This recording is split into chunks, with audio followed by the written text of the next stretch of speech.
The silence in the first-class cabin was deafening, broken only by the gasp of a flight attendant, realizing she had just made the biggest mistake of her career. Moments earlier, she had sneered at the man in the grey hoodie, assuming his skin color and casual attire meant he didn't belong. She had threatened him with security, humiliated him in front of the elite, and demanded he give up his seat for a more deserving passenger. She didn't know that the man she was trying to kick off the plane wasn't just a passenger. Tyson Cole didn't just buy a ticket, he had just bought the entire airline. And now, the plane wasn't going anywhere until justice was served. The rainy Tuesday afternoon at O'Hare International Airport was a chaotic symphony of rolling suitcases, crying toddlers, and the incessant drone of announcements over the PA system. For Tyson Cole, the noise was barely a hum in the background of his exhaustion. He had been awake for 36 hours straight, finalizing a merger that would reshape the logistics industry in North America. He adjusted the strap of his worn leather duffel bag on his shoulder. It was an old bag, one he had carried since his days driving delivery trucks in Detroit, long before he became the CEO of Cole Dynamics. He wore a plain, charcoal grey hoodie and sweatpants that had seen better days. To the untrained eye, Tyson looked like a tired college student or perhaps a manual laborer heading home after a double shift. There was no Rolex on his wrist, no Italian leather shoes on his feet. He simply wanted to sleep. Tyson approached the gate for Flight 409 to Los Angeles. The digital board above the desk flashed, now boarding, first class and diamond status members. He exhaled a long breath, stepping into the priority lane. The red carpet felt soft under his sneakers. He pulled his phone from his pocket, the digital boarding pass glowing on the screen. Seat 1A. "Excuse me, sir," a sharp voice cut through the air. Tyson didn't immediately realize the voice was directed at him. He kept walking, his eyes on the jet bridge door. "Sir, you need to stop right there." Tyson paused and turned. A gate agent, a young man with a name tag that read Kyle, was leaning over the podium, frowning. But before Kyle could speak further, a woman stepped out from the jet bridge entrance, blocking Tyson's path. She was immaculate in her uniform. The navy blue blazer was tailored to perfection, the gold wings pinned strictly straight, and her blonde hair was pulled back into a bun so tight it pulled at her temples. Her name tag read Lydia Hart, Senior Purser. Her eyes, cold and assessing, swept over Tyson from his hooded head to his scuffed sneakers. "Can I help you?" Tyson asked, his voice rough from lack of sleep. Lydia didn't blink. She offered a tight, synthetic smile that didn't reach her eyes. "The economy boarding hasn't started yet, sir. Zone 4 and 5 will be called in approximately 20 minutes. Please step aside and wait in the general seating area so you don't block the first-class passengers." Tyson blinked, confused. He held up his phone. "I'm not in economy. I'm in first class." Lydia let out a short, dismissive breath, almost a laugh. She didn't even look at the phone screen he was presenting. "Sir, please. We have a very strict schedule to keep. This lane is for our priority customers. I understand it can be confusing, but you need to move." "I'm not confused," Tyson said, his voice dropping an octave, becoming firmer. "I have a ticket. Seat 1A. Scan it." He thrust the phone forward again. Lydia recoiled slightly, as if the phone were a weapon. She looked around at the other passengers lining up behind Tyson. A tall man in a bespoke suit was checking his watch impatiently, and a woman in a fur coat whispered something to her companion, eyeing Tyson with suspicion. Lydia sighed, the sound loud and theatrical. "Sir, if you do not step aside, I will have to call security. You are holding up the line." "Scan the ticket," Tyson repeated. He wasn't moving. He had dealt with board members who wanted to gut his company, union leaders who wanted his head, and competitors who tried to bury him. A flight attendant with a superiority complex wasn't going to make him flinch. Lydia snatched the scanner from the podium, her movements aggressive. Fine. When it beeps red, you are going to step aside without another word. Do we understand each other? She aimed the laser at his phone screen. Beep. A bright green light flashed on the console. A check mark appeared next to the name Cole Tyson. Lydia stared at the screen. She blinked, then hit the refresh button. The green light remained. Valid. First class. The silence that stretched between them was thick. Tyson raised an eyebrow. Green means go, right? Lydia's face flushed a patchy red. She looked at the machine, then back at Tyson, her eyes narrowing. Instead of apologizing, she looked suspicious. Wait here, she commanded. Why? Tyson asked. The machine cleared me. Machines make errors, Lydia snapped. We've had some system glitches with the upgrades today. There is no way. She trailed off, realizing she was saying the quiet part out loud. She cleared her throat. I need to verify this manually. Step to the side. I'm not stepping to the side, Tyson said, stepping forward instead. I'm boarding my flight. He walked past her. Lydia gasped, reaching out to grab his arm, but pulled back at the last second. Touching a passenger was a line even she knew she shouldn't cross without cause. She spun around, her heels clicking furiously on the floor as she followed him down the jet bridge. Sir, you cannot just walk away when a crew member is speaking to you, she yelled, her voice echoing in the metal tunnel. Tyson ignored her. He walked onto the plane, the cool air of the cabin hitting his face. He turned left into the first-class cabin. It was spacious, with lie-flat pods and privacy dividers. He found seat 1A, tossed his duffel bag into the overhead bin, and sat down, closing his eyes. He heard Lydia storm onto the plane a moment later. She didn't come to his seat immediately. Instead, she went into the galley, the sound of aggressive whispering drifting through the curtain. Tyson kept his eyes closed, hoping it was over. He just wanted a whiskey and 6 hours of silence.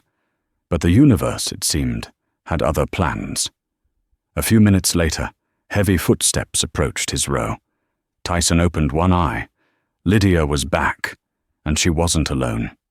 Standing behind her was the man from the line, the one in the bespoke suit who had been checking his watch.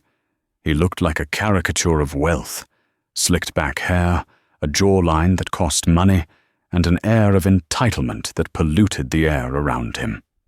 This is the gentleman I was telling you about, Mr. Radcliffe, Lydia said, her voice dripping with sweetness now that she was addressing the man in the suit. She turned her gaze back to Tyson, and the sweetness curdled instantly into ice. Sir, Lydia said loudly, I need to see your boarding pass again. Tyson didn't move. You scanned it at the gate. It was green. We're done here. I suspect there was a fraudulent transaction, Lydia lied smoothly. This seat, 1A, is reserved for our Diamond Medallion members. Mr. Radcliffe here flies with us weekly. It is highly irregular for someone of your profile to have secured this specific seat. Mr. Radcliffe chuckled, a dry, condescending sound. Look, buddy, he said, leaning over the partition. I don't know how you hacked the app or whatever point-sharing scam you pulled, but 1A is my usual spot. Why don't you be a good guy and head back to row 30? I'm sure there's plenty of space for your stuff. He gestured vaguely at Tyson's hoodie. Tyson sat up straight. The exhaustion was still there, but beneath it, a cold anger was beginning to stir. He looked at Lydia. Are you asking me to move because of a system error, or because he wants my seat? Lydia stiffened. I am the senior purser on this flight. It is my discretion to manage the seating arrangements for the safety and comfort of our premium passengers. You are clearly making the other guests uncomfortable." "Uncomfortable?" Tyson looked around. The cabin was empty, except for them. "By sitting. By being uncooperative," Lydia snapped. "Now grab your bag. I have found you a seat in Economy Plus. It has extra legroom. You should be grateful I'm not having you removed from the flight entirely for insubordination." Tyson looked at Mr. Radcliffe, who was smirking, already unbuttoning his suit jacket, as if the seat were already his. Then he looked at Lydia, seeing the utter conviction in her eyes that she was right, that he didn't belong here, that he was dirt to be swept away. Tyson didn't yell. He didn't curse. He reached into his pocket and pulled out his phone again. But he didn't open the airline app. He opened his contacts and scrolled to a number saved simply as chairman. "You're making a mistake, Lydia," Tyson said softly. "The only mistake was letting you on this plane," she hissed. "Last chance. Move, or I call the pilot and the marshals." Tyson hit the call button on his phone. He held it to his ear, his eyes locking with hers. "Call them," Tyson challenged. The cabin seemed to shrink as the tension spiked. Lydia Hart stared at Tyson, her mouth slightly agape, processing the sheer audacity of his refusal. In her 15 years of flying, she had moved people for all sorts of reasons: weight balance, family separation, broken seats. But mostly, she moved people because she knew who mattered to the airline's bottom line and who didn't. In her mind, Mr. Radcliffe, a hedge fund manager who spent $50,000 a year on flights, mattered. The man in the hoodie, who likely snagged a mistake fare or used a stolen credit card, did not. "You are unbelievable," Lydia muttered, shaking her head. She turned to Mr. Radcliffe. "I am so sorry, Mr. Radcliffe. Please give me a moment to handle this disruptive individual." "Take your time, Lydia," Radcliffe said, leaning against the bulkhead with a smug grin. "I can wait. I just want to make sure the seat is sanitized after he leaves." Tyson heard the comment. His grip on his phone tightened, his knuckles turning white. On the other end of the line, the call was connecting. "Ring. Ring." Lydia marched to the front of the cabin and grabbed the interphone. She punched a code, connecting her to the cockpit. "Captain Miller," she said, her voice pitched high to sound distressed. "Yes, it's Lydia. We have a situation in first. A passenger is refusing to follow crew instructions. He's becoming aggressive. Yes. I think we need to remove him before we push back. He's scaring the other first-class passengers." Tyson watched her, marveling at the ease with which she lied. He wasn't aggressive. He hadn't raised his voice. But aggressive was the key word, the magic word that turned a black man into a threat in the eyes of authority. The phone in Tyson's hand connected. "Tyson," a gruff, older voice answered. It was Arthur Penhaligon, the former owner of the airline and the current chairman of the board. "I thought you were in the air. Everything okay?" "Not exactly, Arthur," Tyson said, his voice calm but carrying across the quiet cabin. "I'm on flight 409, sitting in 1A, or I was trying to." Lydia froze. She lowered the interphone slightly, her ear twitching. She heard him say, "Arthur." She heard the tone of familiarity, but her brain rejected the possibility. "He's bluffing," she thought. They always bluff. "Who are you talking to?" Lydia demanded, stepping back toward him. "Put the phone away. You are interfering with flight operations." "1 second, Arthur," Tyson said into the phone. He looked up at Lydia. "I'm talking to Arthur Penhaligon. You might know him. His signature is on your paycheck." Lydia laughed. It was a harsh, barking sound. "Oh, that is rich.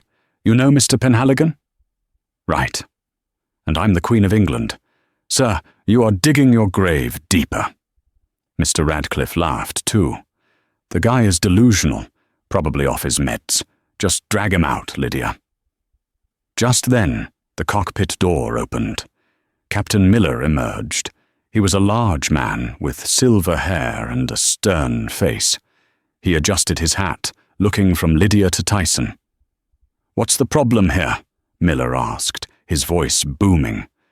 "Captain," Lydia said, rushing to his side and pointing a manicured finger at Tyson. "This passenger refuses to move to his assigned seat in economy. He stole a first-class ticket somehow, and now he's refusing to leave. He's threatening me and claiming he knows the chairman. I don't feel safe flying with him." Captain Miller frowned. He looked at Tyson. He saw the hoodie. He saw the sweatpants. He saw a young black man on a phone. The bias clicked into place instantly, reinforced by Lydia's panic. "Son," the captain said, stepping into Tyson's personal space, "hang up the phone." "I'm not your son," Tyson said, "and I'm not hanging up. If you don't hang up that phone and grab your bag right now, I'm having the airport police haul you off in cuffs," Miller threatened, his hand resting on the cockpit doorframe. "Federal law says you obey the crew. You are currently failing to do that." "Arthur," Tyson said into the phone, ignoring the captain. "You hearing this?" On the other end of the line, Arthur Penhaligon's voice had gone from confused to furious. "I hear it, Tyson. Is that Miller? Put him on." "Captain," Tyson said, extending the phone. "It's for you." Miller scoffed. "I'm not talking to your girlfriend or your lawyer. Get off my plane." "It's Arthur Penhaligon," Tyson said again. "If that's Arthur Penhaligon, I'll eat my wings," Miller sneered. He swatted Tyson's hand away. The phone clattered to the floor of the cabin. The sound of the phone hitting the carpeted floor was like a gunshot. Tyson stared at the phone. Then he looked up at Miller. The calm demeanor vanished. Tyson slowly unbuckled his seatbelt and stood up. He was tall, 6'3", towering over Lydia and matching Miller in height. "You shouldn't have done that," Tyson said quietly. He bent down and picked up the phone. The screen was cracked, but the call was still active. "Arthur?" Tyson said. "I heard it." Arthur's voice was icy now. "Did he just strike you?" "He knocked the phone out of my hand," Tyson confirmed. "Arthur, tell the board the deal is signed. I own 51% as of this morning, but I'm making my first executive decision right now." "Do what you have to do," Arthur said. "I'm calling the tower. Do not let that plane leave the gate." Tyson hung up. He slipped the phone into his pocket. He looked at Lydia, whose smug smile was faltering just a fraction. Something about the way Tyson spoke, the sheer authority, the lack of fear, was starting to gnaw at her. "You wanted me to get off the plane?" Tyson asked. "Yes," Lydia cried, trying to regain control. "Get off!" "No," Tyson said. He stepped out of the pod and stood in the aisle, blocking the path for everyone. He turned to face the boarding door where other passengers were starting to peek in, wondering what the hold-up was. "I'm not getting off," Tyson announced, his voice projecting so the boarding passengers could hear. "And neither is anyone else. This plane is grounded." "Excuse me?" Miller stepped forward, his face turning purple. "You don't ground my plane. I'm the captain." "Not anymore," Tyson said. He reached into his duffel bag. Lydia shrieked, jumping back, thinking he was reaching for a weapon. "He's got a gun!" she screamed. Panic erupted. Mr. Radcliffe dove behind a seat. Passengers in the jet bridge started screaming and running back toward the terminal. Tyson didn't pull out a gun. He pulled out a thick leather folder. He opened it and pulled out a stack of documents, stamped with the seal of the Securities and Exchange Commission and the official letterhead of Coal Dynamics. He slapped the papers against the bulkhead wall, holding them there with one hand. "Read it," Tyson ordered Miller. Miller hesitated, his eyes darting to the paper. He squinted. "Notice of acquisition. Effective date, December 26th, 2025. Buyer, Tyson Cole. CEO, Cole Dynamics. Asset, Horizon Airlines. Miller's eyes widened. He read the lines again. He looked at the signature at the bottom. It matched the signature of the man standing in front of him. This is fake, Miller stammered, but his voice lacked conviction. You printed this at home. Check your flight tablet, Captain, Tyson said, cold as ice. Check the company email. A memo went out 5 minutes ago. You would have seen it if you weren't so busy harassing a paying customer. Lydia was trembling. She looked at Tyson, really looked at him this time. She recognized the face now. She had seen him on the cover of Forbes magazine in the airport newsstand just last week. The Logistics King, the headline had read. She had walked right past it. Oh my God, she whispered. We have a problem, Captain, Tyson said, crossing his arms. I own this plane. I own the fuel in the wings. I own the seat this man is trying to steal. And I own the uniform you're wearing. And right now, I'm not happy with my employees. Just then, 2 airport police officers burst onto the plane, guns drawn, responding to Lydia's scream about a gun. Hands in the air! Let me see hands! The officers shouted. Mr. Radcliffe popped up from behind the seat, pointing a shaking finger at Tyson. That's him! He's the maniac! Arrest him! Tyson slowly raised his hands, the legal documents still clutched in his right hand. He looked at the officers. Officers, I'm unarmed. But I'd like to file charges for assault against Captain Miller and discrimination against Ms. Hart. The officers hesitated, looking between the captain, the crying flight attendant, the wealthy man in the suit, and the black man in the hoodie, who stood like a king in the middle of the chaos. Sort this out, Miller roared at the cops. Get him off my flight. Captain, one of the officers said, lowering his weapon slightly as he recognized Tyson. The officer had worked a security detail for a Cole Dynamics charity event the month before. Sir, isn't that Mr. Cole? Miller froze. Tyson lowered his hands slowly. Officer, I'm grounding this flight for an internal personnel audit. Nobody leaves. I want the airport station manager down here. Now. Lydia Hart slumped against the galley wall, her face draining of all color. She had just realized that the hard karma she often laughed about on social media had just walked onto her plane, and it had a name. Tyson Cole.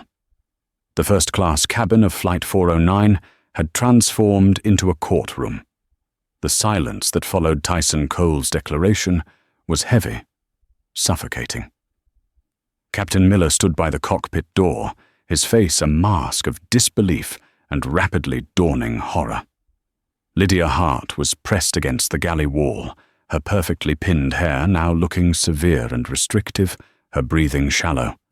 The 2 airport police officers, Officer Brady and Officer Kowalski, stood awkwardly in the aisle. Brady, the one who had recognized Tyson, had already holstered his weapon. He looked at Captain Miller with a mix of pity and annoyance. You really didn't know, Brady whispered to Miller. That's Tyson Cole. Cole Dynamics. He's on the news every other day. He was wearing a hoodie, Miller stammered, his voice lacking its earlier boom. He looked like a thug. And you look like a liability, Tyson said, cutting through the conversation. He hadn't moved from the center of the aisle. The sound of running footsteps echoed down the jet bridge. A man in a disheveled suit burst onto the plane, clutching a walkie-talkie. It was Gary Henderson, the station manager for O'Hare. He was sweating, his tie loosened, his eyes wide with panic. He had received the call from corporate headquarters just minutes ago. The new owner is on the ground, and your crew just tried to arrest him. Gary skidded to a halt, his eyes scanning the scene. He saw the police. He saw the terrified flight attendant. And then he saw Tyson Cole standing calmly in the eye of the storm. Mr. Cole! Gary gasped, rushing forward, nearly shoving Captain Miller out of the way. Mr. Cole, I am so sorry. I came as soon as I got the alert from the board of directors. I'm Gary Henderson, station manager." Tyson looked at Gary, his expression unreadable. "Gary, you run a tight ship?" I try to, sir," Gary stammered. "Doesn't look like it," Tyson said.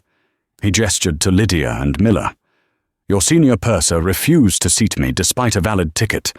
Your captain assaulted me, knocked my phone out of my hand, and threatened me with federal arrest. And they did it all to give my seat to him."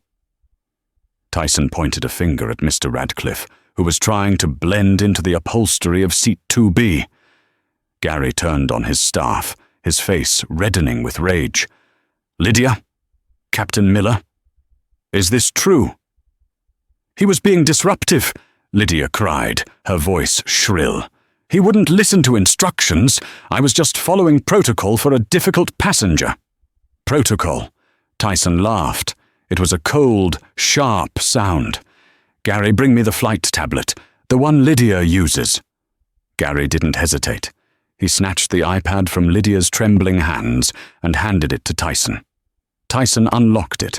He knew the master passcodes for the airline systems, part of the due diligence he'd done weeks ago, and scrolled through the passenger log. "Here it is," Tyson said, turning the screen so Gary could see. "Marked at 12:45 p.m. Passenger in 1A, disruptive, possible security threat, initiating removal procedures." "See?" Lydia said, pointing. "I documented it. Now look at the timestamp for when you assigned the seat to Mr. Radcliffe," Tyson said. He tapped the screen. 12:40 p.m., 5 minutes before I was allegedly disruptive. You gave my seat away before I even walked onto the plane.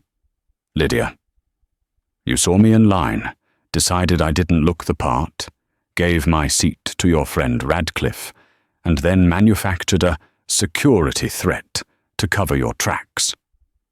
Gary stared at the screen. The digital trail was undeniable. It was proof of premeditated discrimination. He looked at Lydia, who was now pale as a sheet. "Lydia," Gary whispered, "do you have any idea what you've done?" I was just prioritizing high-value customers," she whispered, tears beginning to well up in her eyes. "Mr. Radcliffe flies weekly. I didn't know he was the owner. If I had known..." "If you had known, you would have treated me like a human being," Tyson finished for her. "And that's the problem. You shouldn't need to know my bank balance to treat me with basic dignity." Tyson handed the tablet back to Gary. "Fire her." The words hung in the air. "What?" Lydia gasped. "You can't. I have tenure. I have a union. I own the airline, Lydia," Tyson said calmly. "I can dissolve the contract, pay the penalty, and walk away without blinking. But I'm not firing you for a contract violation. I'm firing you for cause, fraud, falsifying security documents, discrimination." He looked at Gary. "Process it, effective immediately. She is not to work another flight. Not today, not ever." Gary nodded, pulling out his own phone to call HR. "Yes, Mr. Cole." Lydia burst into tears. The mask of the perfect icy flight attendant shattered completely. "Please, I have a mortgage. I have kids." "You should have thought about them before you tried to have me arrested for standing in line," Tyson said, unmoved. "You can leave the plane now. Escort her off, Gary." "Wait," Tyson added, raising a hand. "Actually, don't leave yet. We still have a captain to deal with." Captain Miller straightened up, trying to regain some shred of authority. "Now listen here, Mr. Cole. I may have been hasty, but I am the pilot in command. My word is law on this vessel. You cannot just fire a captain on the tarmac. The FAA will have a field day with you." Tyson turned his gaze to Miller. "The FAA cares about safety. Captain, do you think a man who loses his temper and physically strikes a passenger because of his ego is safe to fly a Boeing 777?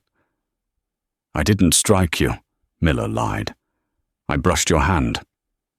"Officer Brady," Tyson called out to the policeman. "Did you see the security footage from the jet bridge? The cameras point right into the cockpit entrance." Brady nodded. "We can pull it, sir. If there was contact, it's assault." Miller's face went grey. "I'm not going to fire you, Captain," Tyson said, his voice dropping to a terrifyingly low volume. Miller let out a breath of relief. "I'm going to press charges," Tyson continued. "Assault and battery, false imprisonment, and I'm going to make sure the FAA pulls your license pending the investigation. You won't just lose this job, Miller. You'll never fly anything bigger than a kite again." Miller staggered back, grabbing the doorframe for support. You can't be serious. I'm 2 years from retirement." "Then you should have retired 2 years ago," Tyson said. "Get your bag. Get out of my cockpit." Miller looked around the cabin. He looked at Gary, who refused to meet his eyes. He looked at the police, who were waiting to escort him. Defeated, the old captain turned, grabbed his kit bag from the cockpit, and walked off the plane. His head hung low, passing the sobbing Lydia on his way out. "Gary," Tyson said, "get a reserve crew down here. I still need to get to LA." "Right away, Mr. Cole," Gary said, typing furiously on his phone. "And Gary?" "Yes, sir. We have one more seat to clear." Tyson turned his head slowly toward seat 2B. Mr. Preston Radcliffe, the man who had started it all with his entitlement and his smirk, was now frantically typing on his phone, trying to look invisible. But there was nowhere to hide. Preston Radcliffe was a man accustomed to winning. He was a senior partner at Radcliffe & Associates, a mid-sized hedge fund that specialized in aggressive takeovers. He was used to people moving out of his way. He was used to waitresses flirting with him for tips, and flight attendants bumping him up to first class because they liked the cut of his suit. He was not used to being looked at the way Tyson Cole was looking at him right now. "Mr. Radcliffe," Tyson said. He didn't shout. He didn't need to. The name cut through the cabin like a knife. Preston looked up, forcing a smile that looked more like a grimace. "Mr. Cole, I must say, this is quite a misunderstanding. I had no idea who you were. If I had known, I would have insisted you take the seat. Professional courtesy, you know." "Professional courtesy," Tyson repeated, stepping closer to seat 2B. "Is that what you call it? Because 10 minutes ago, you called me Buddy and told me to take my stuff back to row 30. You laughed when the captain knocked the phone out of my hand." Preston nervously adjusted his silk tie. Tempers were flaring. It was a stressful situation. "I think we can all agree that mistakes were made on both sides." "Both sides?" Tyson raised an eyebrow. "I stood there. You stole my seat." "I didn't steal it," Preston protested, his voice rising. "Lydia offered it to me. I'm a Diamond Medallion member. I spend $50,000 a year with this airline." "50,000, Tyson mused. He looked at Gary, who was still standing nearby, managing the reserve crew logistics. "Gary, do we have Wi-Fi active at the gate?" "Yes, sir," Gary said. "Good." Tyson pulled out his own phone again. "Radcliffe & Associates. That's your firm, right, Preston?" Preston nodded, looking confused. "Yes." "Why?" "I'm looking at your portfolio," Tyson said, scrolling. "You hold a significant short position on coal dynamics. You've been betting against my company for 6 months. You went on CNBC last week and called my logistics model unsustainable and blue-collar trash." Preston's face went white. He remembered the interview. He had thought he was being witty. He had called Tyson an upstart truck driver playing CEO. That's just market analysis," Preston stammered. "It's nothing personal." "Everything is personal, Preston," Tyson said, "especially when you try to humiliate me in public." Tyson tapped his phone screen. "I'm looking at your firm's travel contracts. You have a corporate account with Horizon Airlines, a corporate account that gives you these upgrades." Yes, Preston said, regaining a bit of confidence. A very lucrative account. If you treat me poorly, you'll lose our business. That's hundreds of flights a year. Tyson laughed. He looked at Gary. Gary, cancel the Radcliffe and Associates corporate account. Immediately. Done, Gary said. Preston's jaw dropped. You can't do that. We have a contract. Read the fine print, Tyson said. Article 4, Section 2. The airline reserves the right to terminate the agreement for conduct detrimental to the brand or safety of operations. You incited a disturbance. You cheered on an assault. You are detrimental to my brand. You're bluffing, Preston spat, his facade crumbling into pure anger. You're going to blow up $1 million contract just to spite me. That's bad business. You're a terrible CEO. I might lose $1 million from you, Tyson said, his eyes hard. But I just saved the dignity of every other passenger you would have stepped on in the future. That's worth more to me. Tyson pointed to the door. Get off my plane, Preston. I paid for this ticket, Preston yelled. I have rights. Refund him, Gary, Tyson said, and put him on the no-fly list, not just for Horizon. Share the incident report with our partners. Delta, American, United. Let them know he's a security risk who incites violence against crew and passengers. You're ruining me, Preston screamed, standing up. I have a meeting in LA. I have a pitch. You're going to miss it, Tyson said. Start walking. Preston looked around for support. He looked at the police officers. Are you going to let him do this? This is discrimination against wealthy people. Officer Brady snorted. Sir, the owner of the plane has asked you to leave. If you don't leave, you're trespassing. Do you want to go in handcuffs, or do you want to walk? Preston grabbed his briefcase. He was trembling with rage. He pushed past Tyson, muttering obscenities under his breath. And Preston, Tyson called out as the man reached the aisle. Preston turned, his face twisted in hate. Next time you see a guy in a hoodie, Tyson said, his voice carrying to the back of the plane where the economy passengers were watching through the open curtain. Don't assume he works for you. Assume he might just buy you out.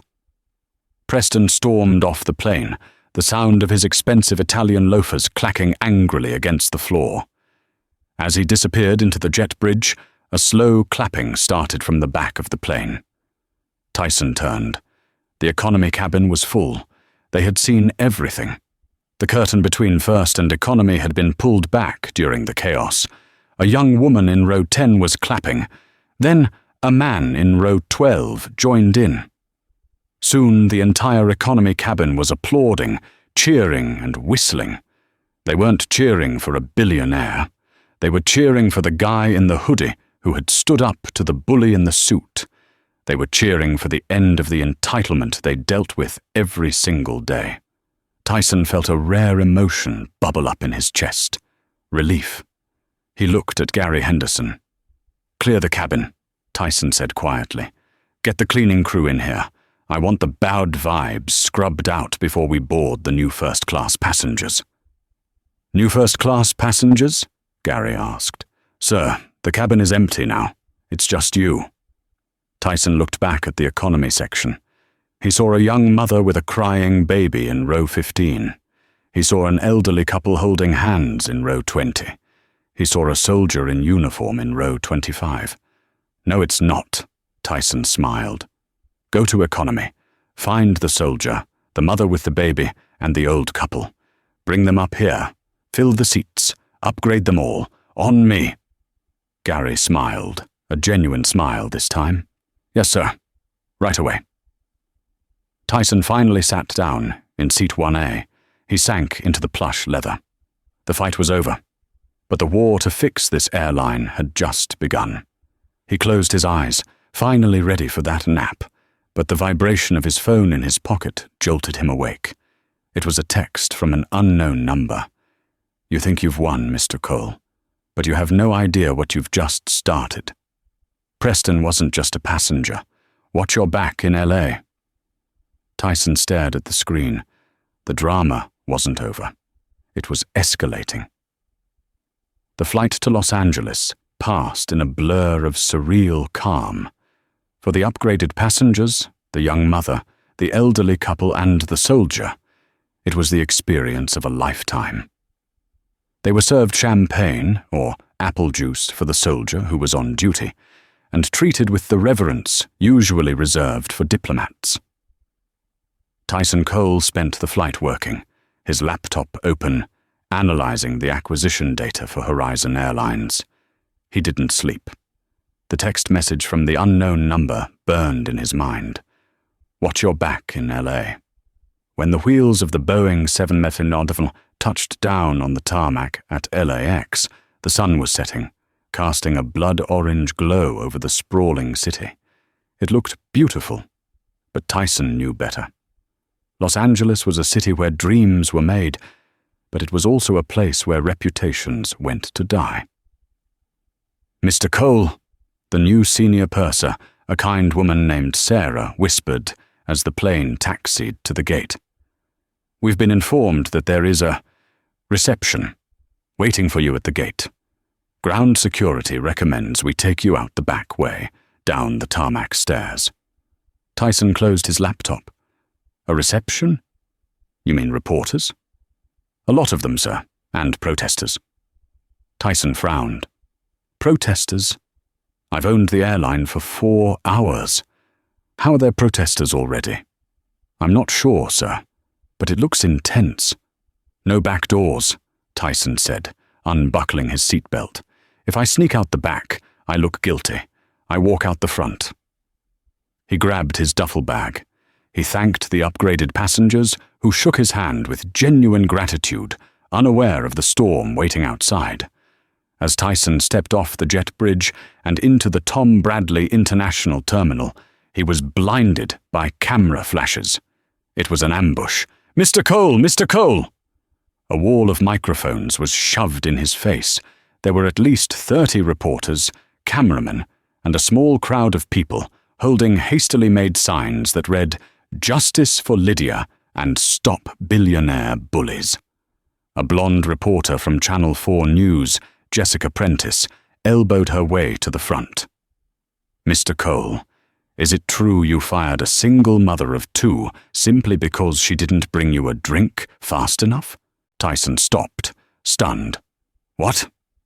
No. We have a statement from Lydia Hart, Jessica shouted over the crowd. She claims you verbally abused her, used racial slurs against the crew to assert dominance, and then fired her when she refused to date you. The accusation was so wild, so completely fabricated, that Tyson almost laughed. But the cameras were rolling. And Captain Miller, another reporter shouted, a decorated veteran. You had him dragged off the plane because he wouldn't let you fly the aircraft yourself. Is that true? Tyson looked around. This wasn't just a misunderstanding. This was a coordinated hit job. And standing at the back of the crowd, near the VIP lounge entrance, was Preston Radcliffe. Preston was no longer wearing his disheveled suit. He had changed into a fresh outfit, looking crisp and sympathetic. He was speaking to a producer from CNN, looking solemn, shaking his head as if he were the witness to a tragedy. Tyson realized the timeline. Preston had been kicked off the flight in Chicago. He must have chartered a private jet immediately, beating the commercial flight to LA by an hour. He had used that time to call every contact he had, spin a web of lies, and pay people to show up with signs. He was trying to destroy Tyson's reputation before Tyson could even leave the airport. Mr. Cole, Jessica Prentice pressed on, do you have a comment on the lawsuit filed by Radcliffe and Associates alleging emotional distress and breach of contract? Tyson's jaw tightened. He looked directly into the camera lens of Channel 4. My comment, Tyson said, his voice deep and steady, cutting through the noise, is that the truth has a funny way of coming out on video. And unlike Mr. Radcliffe, I don't need to pay people to hold signs for me. He pushed through the crowd. His personal security team, led by a massive man named Jackson Ryder, finally broke through the line and surrounded him.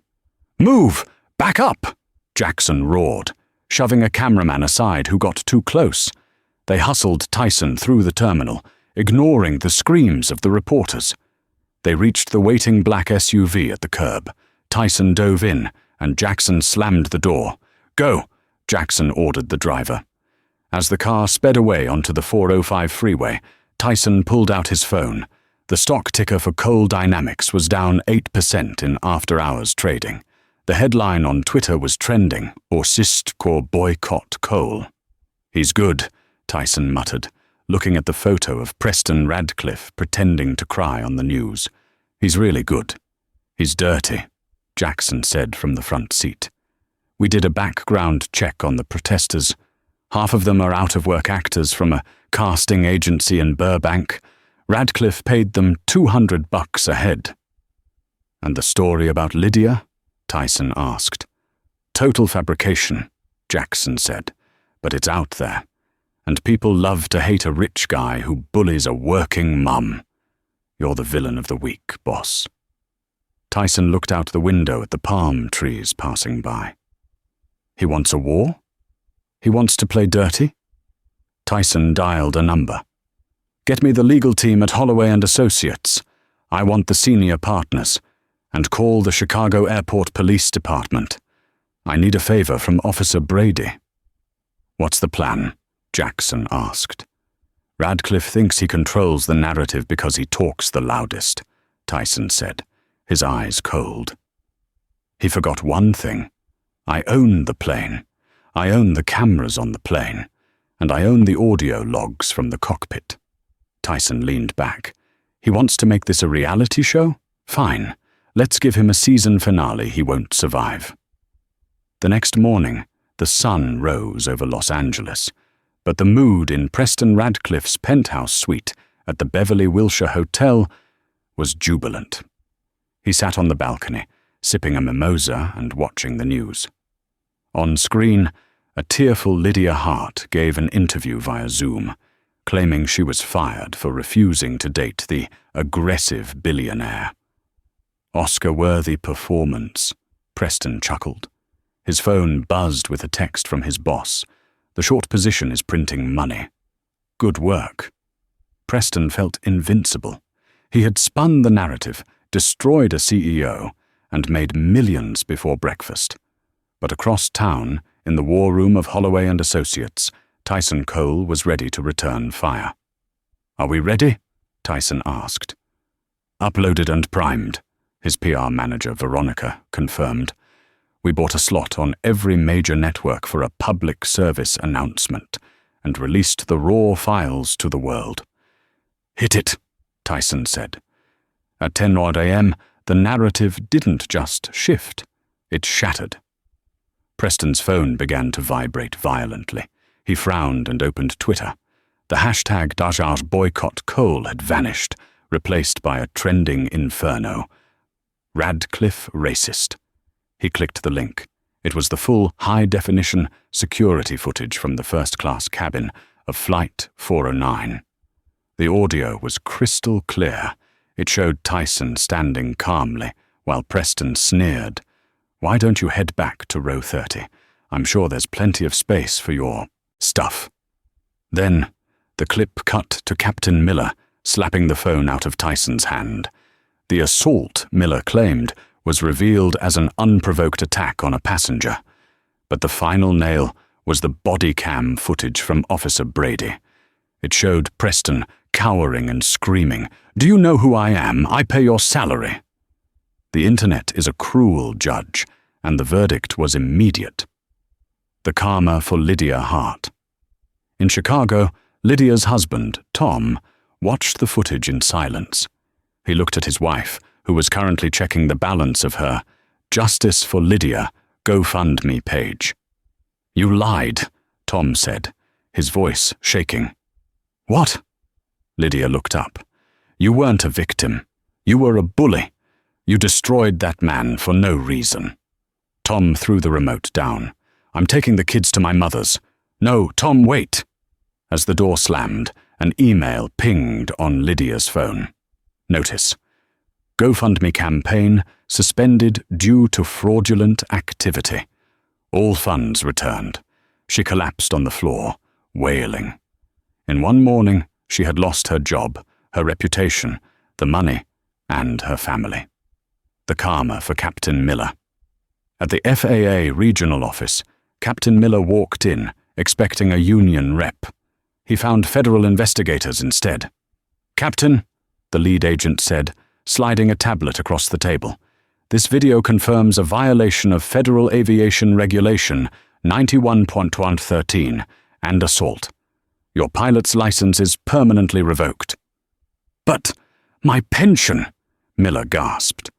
"Horizon Airlines has filed a motion to strip it under the gross misconduct clause," the agent said coldly. "You're leaving with nothing, Miller." The karma for Preston. Radcliffe. Back at the hotel, Preston was hyperventilating. His boss called, screaming so loud the phone distorted. "We're losing millions. The NAACP is on line 2. You're fired, Preston. We're suing you for damages. Don't come back to the office." Preston dropped the phone and ran for the door, needing to escape. He threw it open and froze.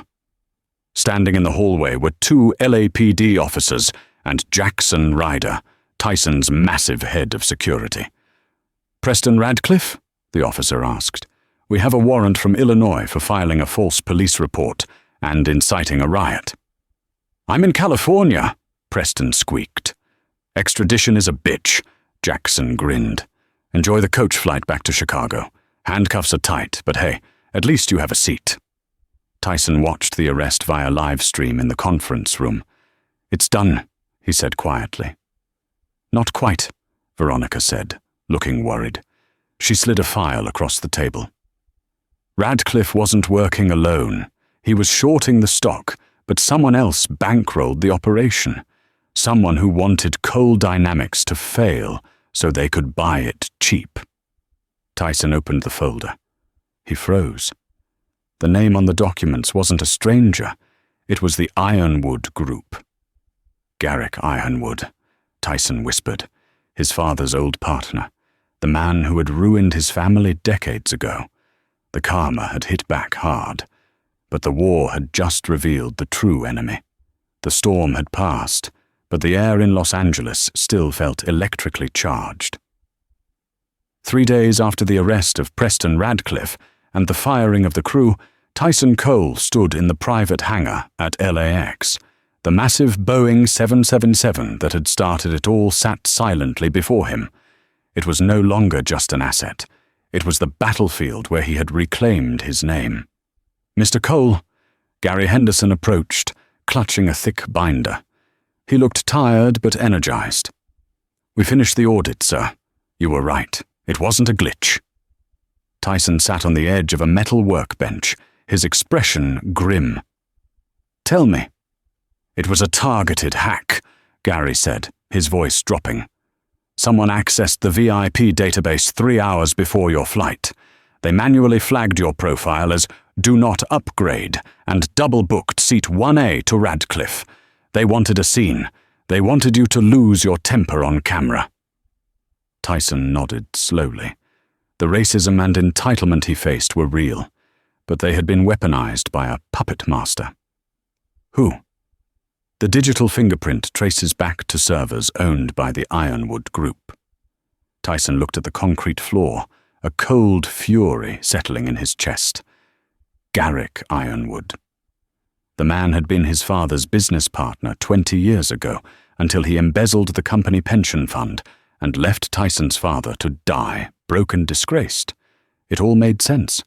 Ironwood knew Tyson was acquiring the airline. He knew that if the deal went through, Coal Dynamics would be untouchable. Ironwood had tried to bait Tyson into a public meltdown to tank the stock price, planning to swoop in and buy the company for pennies on the dollar.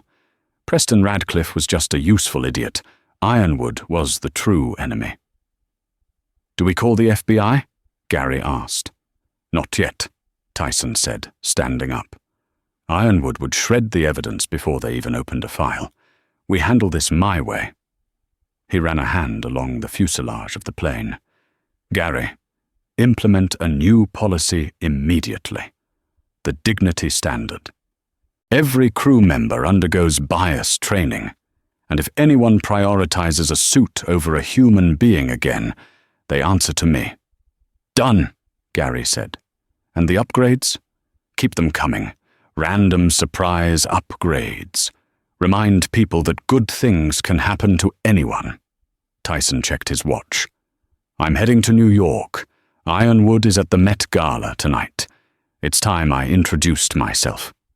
He walked toward his private jet, adjusting the cuffs of his bespoke navy suit. The hoodie was gone. The tired traveler was gone.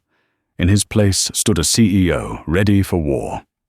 As he reached the steps, his phone buzzed. It was a text from an unknown number. "You got lucky, boy. But luck runs out." Tyson stopped. He stared at the screen, visualizing Ironwood sitting in his Manhattan tower, thinking he was safe.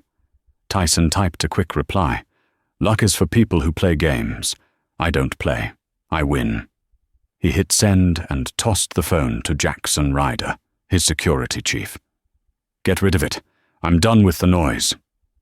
Jackson grinned and dropped the device into a trash bin on the tarmac. Tyson climbed the stairs. At the top, he paused, looking back at the terminal. He saw the silhouettes of thousands of passengers, families, soldiers, dreamers. They were all fighting their own battles, just trying to get home with a little dignity. He had fought for them as much as for himself. "Welcome aboard, Mr. Cole," said Leo, the young flight attendant on the jet. "Can I get you anything?" Tyson looked at Leo. He thought of Lydia Hart and how power had corrupted her. He smiled warmly. "Just water, Leo, and take a minute to breathe. We fly when we're ready." Tyson sat in his leather seat as the engines roared to life. The vibration wasn't turbulence, it was momentum. Preston Radcliffe was in a cell. Lydia Hart was in ruins, and Garrick Ironwood had no idea that the storm he tried to create was now heading straight for his front door. Tyson closed his eyes, finally finding peace. He wasn't just a passenger anymore. He was the pilot of his own destiny. And for the enemies of decency? The seatbelt sign was definitely on. What a ride. Tyson Cole didn't just reclaim his seat. He reclaimed his dignity and exposed a massive conspiracy in the process. This story reminds us that you should never judge a book by its cover, or a CEO by his hoodie. People like Lydia and Preston Radcliffe thought their status gave them the right to look down on others. But they learned the hard way that true power isn't about what you wear, but how you treat people. And when karma finally hits, it hits hard. But the war isn't over yet. With the reveal of the Ironwood Group, Tyson's fight is just beginning. Do you think Tyson should take legal action against Ironwood? Or should he take him down financially like he did with Radcliffe? Let me know your theories in the comments below. If you enjoyed this story of justice and revenge, please smash that like button, share this video with a friend who hates entitled people, and don't forget to subscribe and hit the bell so you don't miss part 2 of Tyson's saga.